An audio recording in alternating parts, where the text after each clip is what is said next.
Hello दोस्तों, नमस्कार। स्वागत है आपका हमारे यूट्यूब चैनल देवभूमि स्टडी पॉइंट में। तो दोस्तों, आज हम लोग देखने वाले हैं उत्तराखंड व हिंदी का प्रैक्टिस सेट। इससे पहले दोस्तों मैं आपको उत्तराखंड व हिंदी के काफ़ी सारे प्रैक्टिस सेट दे चुका हूं। उन सभी का लिंक दोस्तों आपको डिस्क्रिप्शन बॉक्स में मिल जाएगा। बाकी दोस्तों आप लोग मेरे चैनल की प्लेलिस्ट में जाकर के भी उन सभी प्रैक्टिस सेट को पा सकते हैं। इसके अलावा दोस्तों मैंने जीके जीएस के प्रैक्टिस सेट भी आप लोगों को प्रोवाइड करवाए हुए हैं। इसके अलावा हिंदी के प्रैक्टिस सेट भी आप लोगों के लिए उपलब्ध है। तो आप लोग दोस्तों चैनल में जाकर के प्लेलिस्ट में जाएंगे तो आपको आराम से वहाँ पर यह सभी वीडियोज़ देखने के लिए मिल जाएंगी। बाकी दोस्तों आज हम लोग देखेंगे तो इसमें हमारे 20 हिंदी के प्रश्न और 30 हमारे उत्तराखंड के प्रश्न रहने वाले हैं। आप लोगों का स्कोर दोस्तों अगर 40 से 45 रहता है तो आप लोगों की तैयारी अच्छी खासी है, आप लोग ऐसा मान सकते हैं। लेकिन दोस्तों अगर आपके नंबर इन 40 नंबरों से भी कम अगर बैठते हैं तो आप लोगों को कहीं ना कहीं आपको तैयारी और ज़्यादा करने की आवश्यकता होगी। तो दोस्तों आपका ज़्यादा समय ना खराब करते हुए आज की वीडियो को प्रारंभ करते हैं। देखते हैं दोस्तों पहला प्रश्न हमारा, कन्नौजी बोली निम्न में से किस हिंदी के अंतर्गत आती है। अब दोस्तों आपने बताना है इन चारों हिंदियों में से कि कन्नौजी बोली निम्न में से किस हिंदी के अंतर्गत आती है। तो दोस्तों सबसे पहले तो आपने ध्यान रखना है कि हमारी हिंदी जो भाषा है इसकी 5 उपभाषाएं हैं। और ये 5 उपभाषाएं कौन कौन सी है दोस्तों? तो पूर्वी हिंदी, पश्चिमी हिंदी, बिहारी हिंदी, पहाड़ी हिंदी और राजस्थानी हिंदी, ये 5 इसकी उपभाषाएं हैं। तो मैंने यहाँ पर 4 उपभाषाएं आपको दी हुई हैं। आपने बताना है कि कन्नौजी बोली इन 4 हिंदी में से किसके अंतर्गत आती है। तो दोस्तों इसका बिल्कुल राइट आंसर हो जाएगा ऑप्शन ए, पश्चिमी हिंदी के अंतर्गत दोस्तों हमें हमारी कन्नौजी बोली देखने के लिए मिलती है। दोस्तों पश्चिमी हिंदी के अंतर्गत ही खड़ी बोली और साथ ही साथ में ब्रज भाषा, यह 2 प्रमुख बोलियां भी पश्चिमी हिंदी के अंतर्गत ही आती है। अगला प्रश्न हमारा, निम्न वर्णों में से किसे अर्धस्वर कहा जाता है। अब दोस्तों आपने बताना है इन दो वर्णों के जो मैंने शब्द समूह दिए हुए हैं, आपने बताना है इनमें से कि किन वर्णों के समूह को अर्धस्वर कहा जाता है। तो दोस्तों इसका बिल्कुल राइट आंसर हो जाएगा ऑप्शन सी, या और व। दोस्तों ये जो 2 हैं हमारे, इन दोनों को हम लोग अर्धस्वर भी कहते हैं।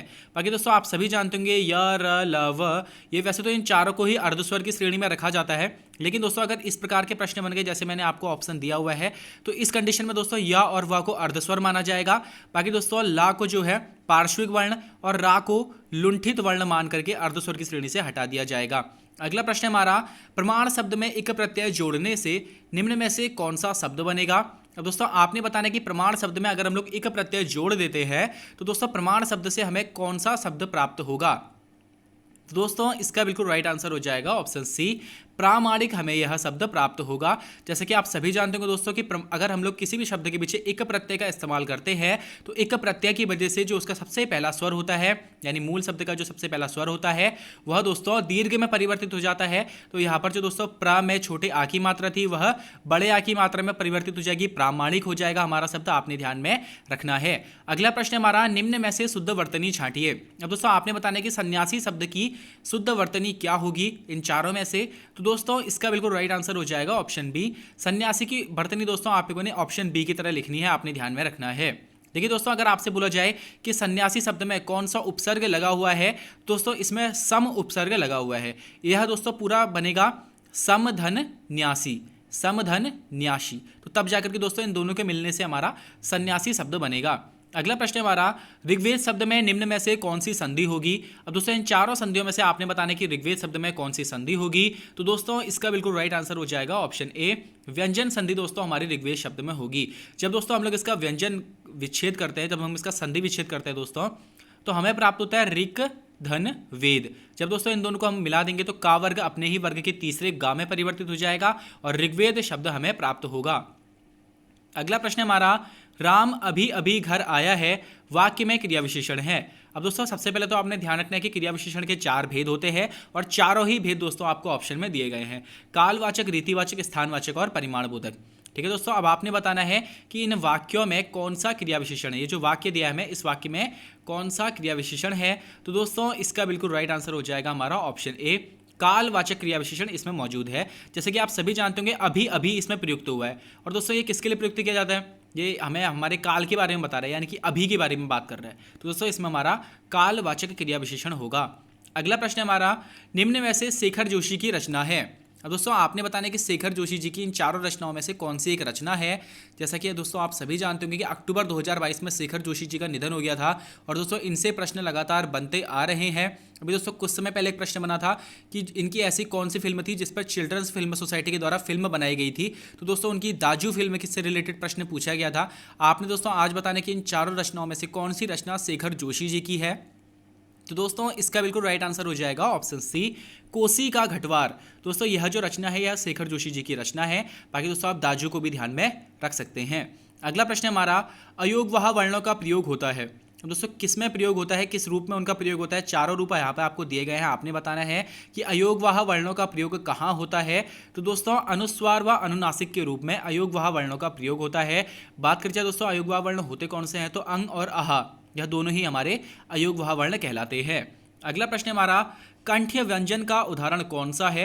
अब दोस्तों आपने बताना है कि इन चारों व्यंजनों में से कौन सा व्यंजन कंठ्य व्यंजन है, यानी कि जिसका उच्चारण स्थान कंठ्य हो, कौन सा ऐसा व्यंजन है। तो दोस्तों इसका बिल्कुल राइट आंसर हो जाएगा ऑप्शन बी, गा जो वर्ण है हमारा यह एक हमारा कंठ्य व्यंजन है। जैसे कि आप सभी जानते होंगे दोस्तों कि का वर्ग के सभी वर्ण हमारे कंठ्य व्यंजन में ही आते हैं। तो दोस्तों क ख ग घ ञ जो क ख ग घ अंगा है दोस्तों, यह पांचों ही हमारे कंठ्य व्यंजन के ही उदाहरण होंगे। बाकी दोस्तों जो टा, चा और ठा है यह भिन्न भिन्न है। जो टा वर्ग है दोस्तों यह हमारा मूर्धा का हो जाएगा और जो दोस्तों चा वर्ग है यह हमारा तालु वर्ग का हो जाएगा उदाहरण। अगला प्रश्न हमारा, अपने मित्रों बंधुजनों को लिखने वाले पत्रों को किस प्रकार के पत्र माना जाता है। दोस्तों आपने बताना है कि हम जो पत्र अपने मित्रों को, बंधुजनों को, भाई बहनों को लिखते हैं उन पत्रों को दोस्तों किस प्रकार के पत्र माना जाता है। कार्यालयी पत्र माना जाता है, अनौपचारिक, व्यावसायिक या फिर औपचारिक। तो दोस्तों इसका बिल्कुल राइट आंसर हो जाएगा ऑप्शन बी, अपने मित्र बंधुजनों को लिखने वाले पत्रों को दोस्तों अनौपचारिक पत्र माना जाता है, आपने ध्यान में रखना है। अगला प्रश्न हमारा, उद्धव तुम हो अति बड़भागी, यह पंक्ति किस एक कवि की है। दोस्तों यह पंक्ति भी काफ़ी ज़्यादा बार हमारी परीक्षा में पूछी गई है, तो आपने ध्यान में रखना है दोस्तों कि उद्धव तुम हो अति बड़भागी यह पंक्ति दोस्तों सूरदास की है, आपने इसको जरूर ध्यान में रखना चाहिए। अगला प्रश्न हमारा, समाचार लेखन की सबसे प्रचलित, प्रभावी व लोकप्रिय शैली कौन सी है। दोस्तों आपने बताने कि समाचार लिखने की सबसे फेमस शैली कौन सी है इन चारों में से। तो दोस्तों इसका बिल्कुल राइट आंसर हो जाएगा ऑप्शन डी, उल्टा पिरामिड शैली दोस्तों समाचार लेखन की सबसे प्रचलित, प्रभावी व लोकप्रिय शैली है। इस शैली में दोस्तों जो मुख्य समाचार होते हैं वो सबसे ऊपर लिख दिया जाता है हेडलाइंस बना करके, और बाकी उसके बारे में जितनी भी सूचना होती है वह नीचे छोटे छोटे अक्षरों में दी जाती है। तो दोस्तों छात्र ने परिश्रम नहीं किया इसलिए वह अनुत्तीर्ण हो गया, यह वाक्य है, कैसा वाक्य है दोस्तों आप लोगों ने बताना है। सरल है, जटिल है, संयुक्त है या फिर मिश्र वाक्य है। तो दोस्तों इसका बिल्कुल राइट आंसर हो जाएगा ऑप्शन सी, छात्र ने परिश्रम नहीं किया इसलिए वह अनुत्तीर्ण हो गया, यह दोस्तों संयुक्त वाक्य होगा। दोस्तों आपने इन वाक्यों में देखना है कि अगर यह जो वाक्य है यह समुच्चयबोधक शब्द इनके बीच में अगर प्रयोग में आया है, समुच्चयबोधक शब्दों से अगर यह जुड़े हुए हैं तो दोस्तों इसमें संयुक्त वाक्य होगा। जैसे कि इसलिए हो गया, और, तथा, एवं, व, यह सभी हमारे क्या हैं, समुच्चयबोधक शब्द होते हैं। अगला प्रश्न हमारा, अर्ध सरकारी पत्र में प्रेषक का नाम व पदनाम कहाँ होता है। अब दोस्तों आपने बताना है कि जो अर्ध सरकारी पत्र होता है इसमें प्रेषक का नाम और पदनाम किस तरफ लिखा गया होता है। तो दोस्तों इसका बिल्कुल राइट आंसर हो जाएगा ऑप्शन बी, बाईं और शीर्ष पर दोस्तों प्रेषक का नाम व पदनाम अर्ध सरकारी पत्रों में और सरकारी पत्रों में, दोनों ही पत्रों में दोस्तों बाईं और शीर्ष पर प्रेषक का नाम व पदनाम होता है। अगला प्रश्न हमारा, घोड़ा का पर्यायवाची शब्द क्या होगा। और दोस्तों इन चारों शब्दों में से आपने बताना कि घोड़े का पर्यायवाची कौन सा एक शब्द है। तो दोस्तों इसका बिल्कुल राइट आंसर हो जाएगा ऑप्शन बी, जो दोस्तों है शब्द है यह हमारे घोड़े का पर्यायवाची शब्द है। बाकी दोस्तों जो तमाल है यह वृक्ष का पर्यायवाची है, जम्बुक दोस्तों जामुन का पर्यायवाची है, और वायस दोस्तों कौवा का पर्यायवाची होगा। अगला प्रश्न हमारा, अनेकार्थी शब्द उत्सर्ग का संबंध किससे है। अब दोस्तों ये अनेकार्थी शब्द है उत्सर्ग, इसका संबंध इन चारों शब्दों में से किससे है आपने बताना है। तो दोस्तों इसका बिल्कुल राइट आंसर हो जाएगा ऑप्शन बी, उत्सर्ग शब्द का संबंध दोस्तों दान से है। अगला प्रश्न हमारा, जिसका अनुभव किया गया हो वाक्यांश के लिए एक शब्द क्या होगा। अब दोस्तों जिसका अनुभव किया गया हो उसको हम एक शब्द में क्या बोलेंगे। तो दोस्तों इसका बिल्कुल राइट आंसर हो जाएगा ऑप्शन बी, अनुभूत दोस्तों ऐसे शब्द को बोलेंगे जिसका अनुभव किया गया हो। अगला प्रश्न है हमारा, निम्न में स्त्रीलिंग शब्द कौन सा है। दोस्तों इन चारों शब्दों में से आपने बताना है कि इनमें से स्त्रीलिंग शब्द कौन सा होगा। तो दोस्तों इसका बिल्कुल राइट आंसर हो जाएगा ऑप्शन डी, गवेषणा शब्द दोस्तों हमारा इनमें स्त्रीलिंग शब्द है। देखिए दोस्तों संविधान बोलते हैं हमारा संविधान, ठीक है, तो यहाँ पर ये पुल्लिंग में आ रहा है। आपका प्रवेश, ठीक है, तो यह भी दोस्तों पुल्लिंग में आ रहा है। परिवहन विभाग का नया नियम, तो ठीक है दोस्तों, तो यह भी क्या हो गया हमारा पुल्लिंग शब्द ही हो गया। लेकिन दोस्तों जो गवेषणा शब्द है इसका अर्थ होता है खोज करना, ठीक है, क्या होता है, खोज करना। तो इसकी खोज करी, ठीक है, इसकी खोज करी, इसका खोज करी तो नहीं बोलते ना हम लोग, है ना दोस्तों, इसका खोज करा भी नहीं बोलते हैं, इसकी खोज करी बोलते हैं। तो दोस्तों जो गवेषणा शब्द है, खोज ही खोज शब्द इसका अन्य अर्थ है, तो गवेषणा जो शब्द हो जाएगा यह हमारा स्त्रीलिंग शब्द हो जाएगा। अगला प्रश्न है दोस्तों हमारा अलंकार से, तरनी तनुजा तट तमाल तरुवर बहु छाए, पंक्ति में कौन सा अलंकार होगा? तो दोस्तों इसका बिल्कुल राइट आंसर हो जाएगा ऑप्शन डी। इस पंक्ति में दोस्तों अनुप्रास अलंकार होगा। आप देखिए कि जो ता शब्द है वह बार बार रिपीट हो रहा है, तरनी में भी है, तनुजा में भी है, तट में भी है, तमाल में भी है और तरुवर में भी है। तो दोस्तों बार बार किसी एक वर्ण की आवृत्ति होती है तो वहाँ पर हमारा अनुप्रास अलंकार होता है। और दोस्तों अब आज के हमारे हिंदी का अंतिम प्रश्न है, चतुरानन किस समास का उदाहरण होगा? बहुब्रीहि का, तत्पुरुष का, कर्मधारय का या फिर इनमें से कोई नहीं? दोस्तों इसका बिल्कुल राइट आंसर हो जाएगा ऑप्शन ए, चतुरानन शब्द दोस्तों बहुब्रीहि समास का उदाहरण होगा।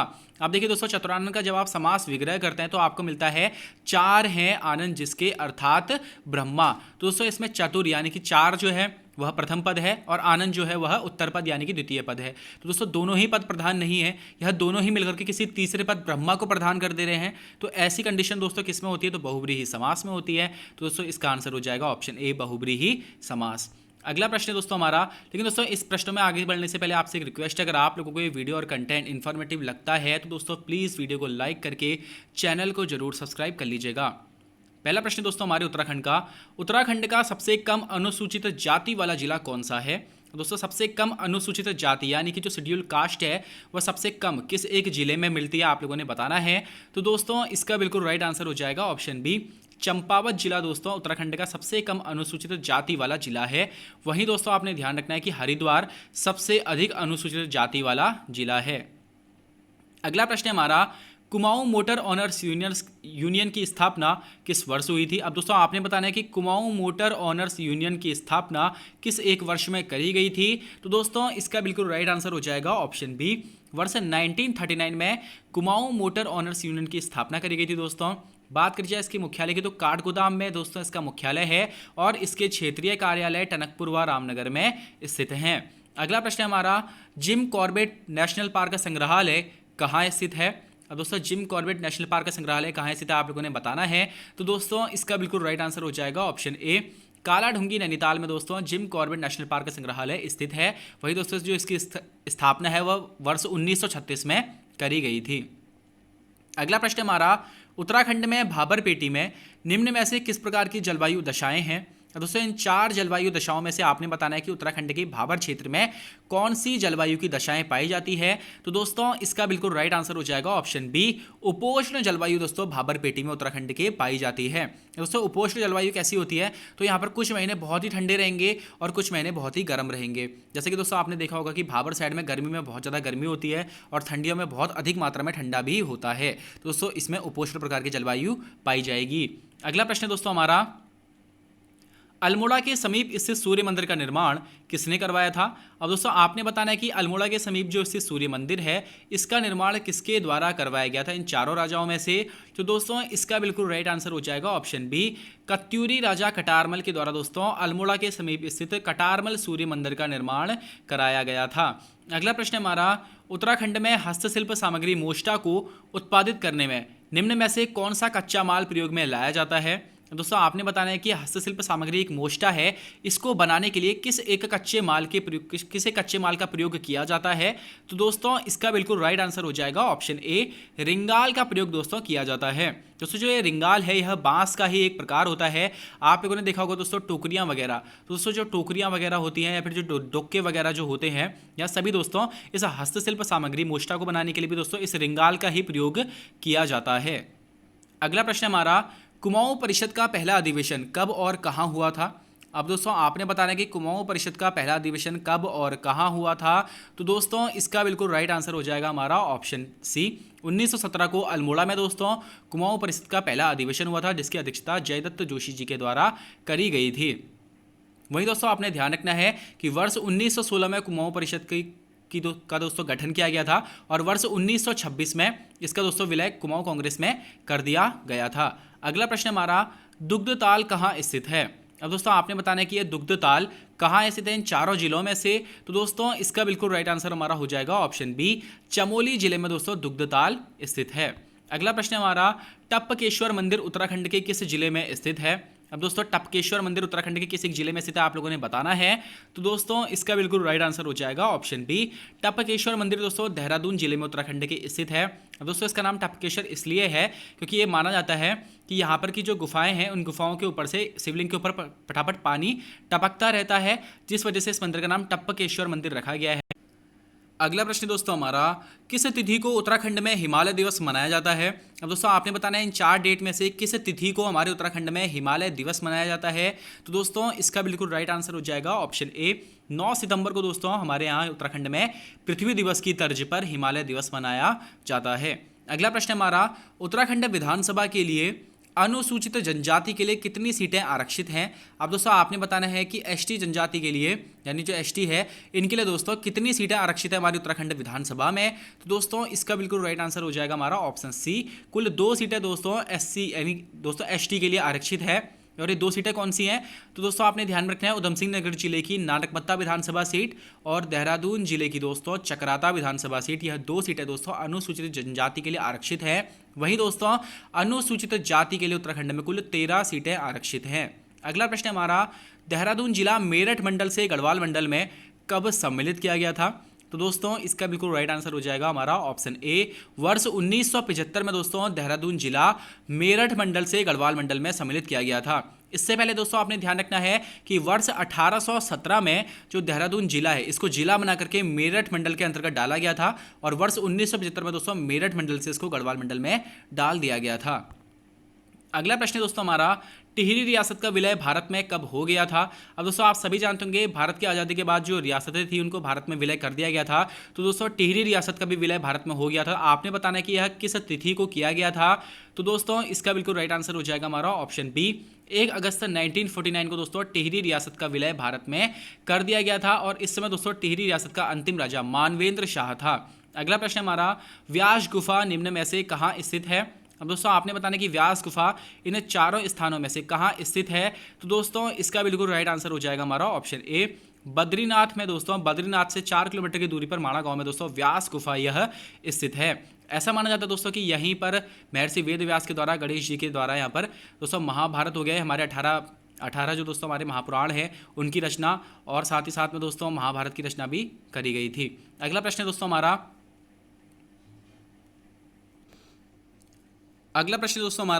चंडी प्रसाद भट्ट को रैमन मैग्सेसे पुरस्कार किस वर्ष प्राप्त हुआ था? अब दोस्तों आपने बताना है इन 4 वर्षों में से कि चंडी प्रसाद भट्ट जी को रैमन मैग्सेसे पुरस्कार किस वर्ष प्राप्त हुआ था। तो दोस्तों इसका बिल्कुल राइट आंसर हो जाएगा ऑप्शन ए, वर्ष 1981 को दोस्तों चंडी प्रसाद भट्ट जी को रैमन मैग्सेसे पुरस्कार प्राप्त हुआ था। दोस्तों ये पर्यावरणविद थे, सामाजिक कार्यकर्ता के तौर पर इनको जाना जाता है और इनको दोस्तों रैमन मैग्सेसे पुरस्कार से सम्मानित किया गया था। और इसके अलावा दोस्तों जो दीप जोशी हैं वर्ष 2009 में दोस्तों उनको भी रैमन मैग्सेसे पुरस्कार से सम्मानित किया गया था। तो कुल दोस्तों उत्तराखंड के 2 व्यक्ति आपने ध्यान रखना है जिनको रैमन मैग्सेसे पुरस्कार से सम्मानित किया गया है। एक दोस्तों चंडी प्रसाद भट्ट जिनको 1981 में यह पुरस्कार मिला और दूसरे दोस्तों दीप जोशी जिनको वर्ष 2009 में यह पुरस्कार से सम्मानित किया गया है। अगला प्रश्न दोस्तों, पिथौरागढ़ जिले के मालपा में बादल फटने की घटना कब घटित हुई थी? अब दोस्तों अगर आप लोग प्रीवियस ईयर क्वेश्चन पेपर्स को फॉलो करते होंगे तो दोस्तों आपने इस प्रश्न को देखा होगा 2 से 3 एग्जाम पेपरों में लगातार ये दोस्तों प्रश्न पूछा गया था। कभी किसी में दोस्तों डेट के साथ पूछा गया था तो कभी किसी में सिर्फ सन पूछी गई थी। तो दोस्तों आज आपने दोनों को ही ध्यान में रखना है। आपने बताना कि पिथौरागढ़ जिले के मालपा में बादल फटने की घटना कब घटित हुई थी। तो दोस्तों इसका बिल्कुल राइट आंसर हो जाएगा ऑप्शन सी, 17 से 18 अगस्त दोस्तों 1998 को पिथौरागढ़ जिले के मालपा में बादल फटने की घटना घटित हुई थी। अगला प्रश्न दोस्तों हमारा, बग्वाल मेला कहाँ आयोजित होता है? अब दोस्तों आपने बताना कि बग्वाल मेला कहाँ आयोजित होता है, देवीधुरा में, चमोली में, कोटद्वार में या फिर चंबा में। तो दोस्तों इसका बिल्कुल राइट आंसर हो जाएगा ऑप्शन ए, देवीधुरा चंपावत में दोस्तों बग्वाल मेला आयोजित होता है, इसलिए इसको देवीधुरा मेले के नाम से भी जाना जाता है। दोस्तों यह मेला दोस्तों यहाँ पर हमारी माता शक्ति है इनके 52 शक्तिपीठों में से दोस्तों एक शक्तिपीठ वाराही देवी मंदिर में दोस्तों यहाँ बग्वाल मेले का आयोजन किया जाता है। इसमें पत्थरों की होली, इसमें दोस्तों पत्थरों को मार के दोस्तों एक दूसरे के ऊपर पत्थर पाषाण के तौर पर दोस्तों होली खेली जाती है। आपने इसको ध्यान में रखना है। अगला प्रश्न हमारा, निम्न में से कौन सा पौड़ी गढ़वाल का विधानसभा क्षेत्र नहीं है। अब दोस्तों आपने बताना है कि पौड़ी गढ़वाल का कौन सा, इन 4 क्षेत्रों में से कौन सा एक क्षेत्र पौड़ी गढ़वाल का विधानसभा क्षेत्र नहीं है। तो दोस्तों इसका बिल्कुल राइट आंसर हो जाएगा ऑप्शन डी, जो दोस्तों पुरोला है, यह पौड़ी गढ़वाल का विधानसभा क्षेत्र नहीं है। बाकी दोस्तों कोटद्वार, श्रीनगर, चौपट्टा खाल, यह तीनों ही दोस्तों पौड़ी गढ़वाल के विधानसभा क्षेत्र है। पुरोला दोस्तों उत्तरकाशी का विधानसभा क्षेत्र है। अगला प्रश्न हमारा, देहरादून जिले में स्थित प्राचीन 4 सिद्धपीठों में सम्मिलित नहीं है। अब दोस्तों आप सभी जानते होंगे कि देहरादून जिले में 4 सिद्धपीठ स्थित हैं। अब आपने बताना है इन चारों में से कौन सा एक सिद्धपीठ उनमें सम्मिलित नहीं है। दोस्तों इसका बिल्कुल राइट आंसर हो जाएगा ऑप्शन ए, भैरव सिद्ध दोस्तों उन 4 सिद्धपीठों में सम्मिलित नहीं है। वह दोस्तों 4 सिद्धपीठ कौन कौन से हैं, तो आपने ध्यान रखना है, कालू सिद्ध, लक्ष्मण सिद्ध, माणक सिद्ध और मांडू सिद्ध। तो दोस्तों पहला वाला कौन सा होना चाहिए था, कालू सिद्ध होना चाहिए था, लेकिन यहाँ पर वह नहीं दिया गया था। अगला प्रश्न हमारा, उत्तराखंड के प्रथम वित्त आयोग के अध्यक्ष कौन थे। अब दोस्तों आपने बताना कि उत्तराखंड के पहले वित्त आयोग के अध्यक्ष कौन बने थे।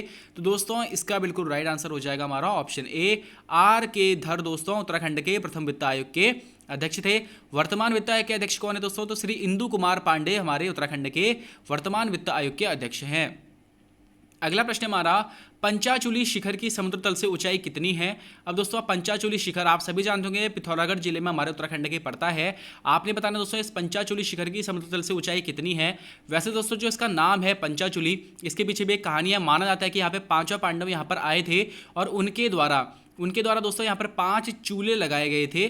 तो उन्हीं चूल्हे लगाने के कारण से दोस्तों इसको पंचाचूली नाम दिया गया था। अब दोस्तों आपने बताने कि इस पंचाचूली शिखर की समुद्र तल से ऊंचाई कितनी है।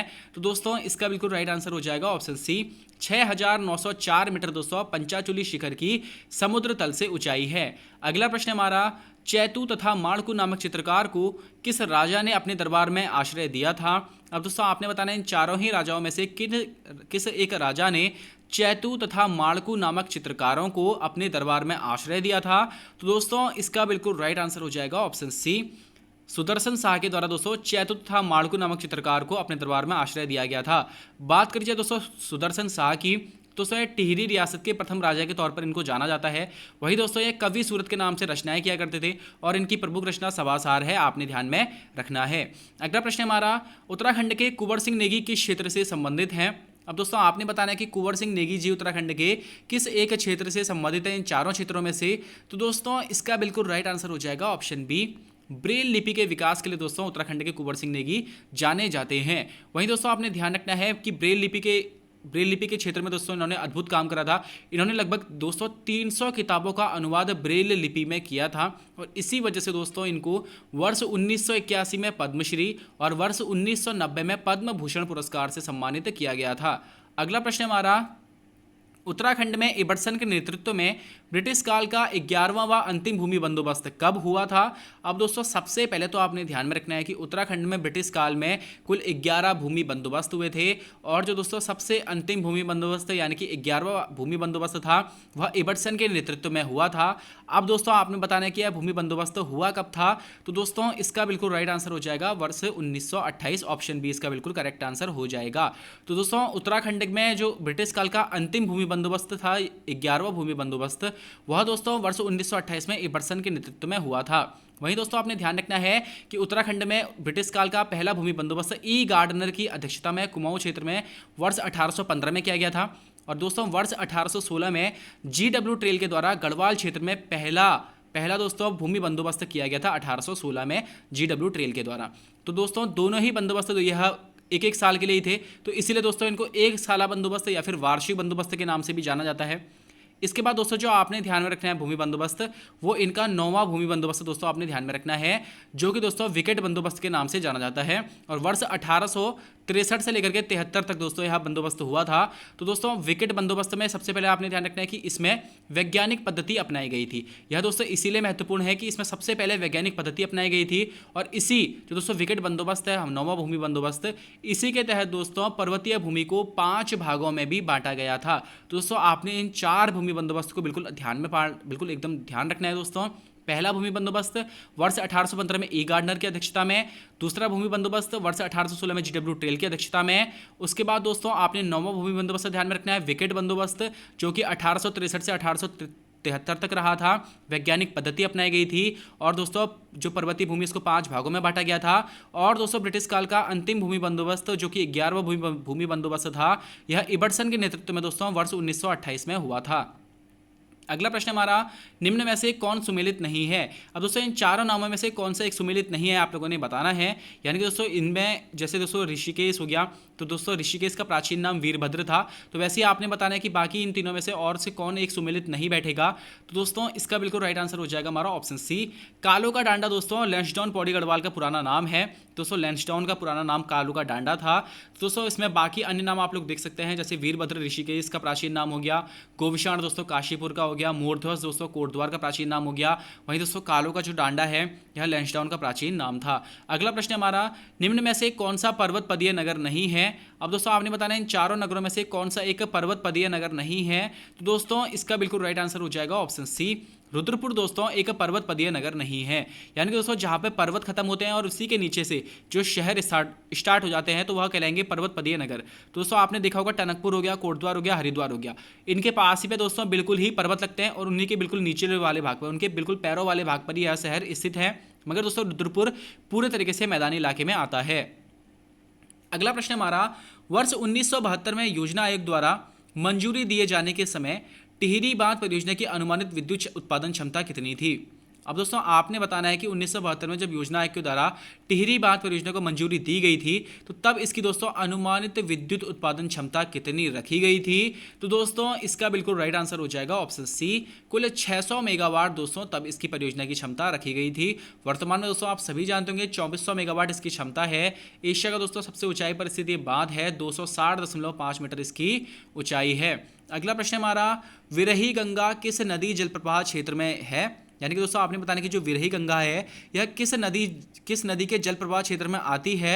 तो दोस्तों इसका बिल्कुल राइट आंसर हो जाएगा ऑप्शन सी, भागीरथी अलकनंदा जल प्रवाह क्षेत्र में दोस्तों विरही गंगा का जल प्रवाह क्षेत्र भी आता है। अगला प्रश्न हमारा, 25 मार्च 2006 को उत्तराखंड सरकार द्वारा किस संस्था को मानित यानी कि डीम्ड विश्वविद्यालय का दर्जा दिया गया था। तो दोस्तों इसका बिल्कुल राइट आंसर हो जाएगा ऑप्शन सी, पतंजलि योगपीठ हरिद्वार को दोस्तों 25 मार्च 2006 को उत्तराखंड सरकार के द्वारा डीम्ड विश्वविद्यालय का दर्जा दिया गया था। आपने ध्यान में रखना है दोस्तों। और बाकी दोस्तों आप लोग ये भी ध्यान रख सकते हैं कि जो पतंजलि योगपीठ है यह दोस्तों हमारे भारत का सबसे बड़ा योग संस्थान है। अगला प्रश्न है और दोस्तों हमारे आज का अंतिम प्रश्न है, डॉक्टर यशवंत सिंह कठौच के द्वारा निम्न में से कौन सी पुस्तक नहीं लिखी गई है। अब दोस्तों इन 4 पुस्तकों में से 3 पुस्तक यशवंत सिंह कठौच के द्वारा लिखी गई है, कौन सी एक पुस्तक उनके द्वारा नहीं लिखी गई है आप लोगों ने बताना है। तो दोस्तों इसका बिल्कुल राइट आंसर हो जाएगा हमारा ऑप्शन ए, उत्तराखंड के प्रमुख स्वतंत्रता सेनानी। दोस्तों यह पुस्तक यशवंत सिंह कठौच के द्वारा नहीं लिखी गई है। यह पुस्तक दोस्तों पंडित धर्मपाल सिंह मंडराल के द्वारा लिखी गई है। बाकी दोस्तों मध्य हिमालय की कला, उत्तराखंड का नवीन इतिहास और मध्य हिमालय का पुरातत्व, यह तीनों ही पुस्तक दोस्तों यशवंत सिंह कठौच के द्वारा लिखी गई है। दोस्तों आप लोग मुझे बताइएगा आपको ये क्लास कैसी लगी। आप लोग अपना जो भी स्कोर आ रहा होगा मुझे कमेंट बॉक्स में जरूर बता सकते हैं। बाकी दोस्तों अगर आप लोगों को कोई वीडियो और कंटेंट इन्फॉर्मेटिव लगा हो तो दोस्तों वीडियो को लाइक करके चैनल को जरूर सब्सक्राइब कर लीजिएगा। बाकी दोस्तों आपको आपकी आने वाली परीक्षाओं के लिए हार्दिक बधाई शुभकामनाएं देते हुए मैं अपनी वाणी को विराम देता हूँ दोस्तों। धन्यवाद।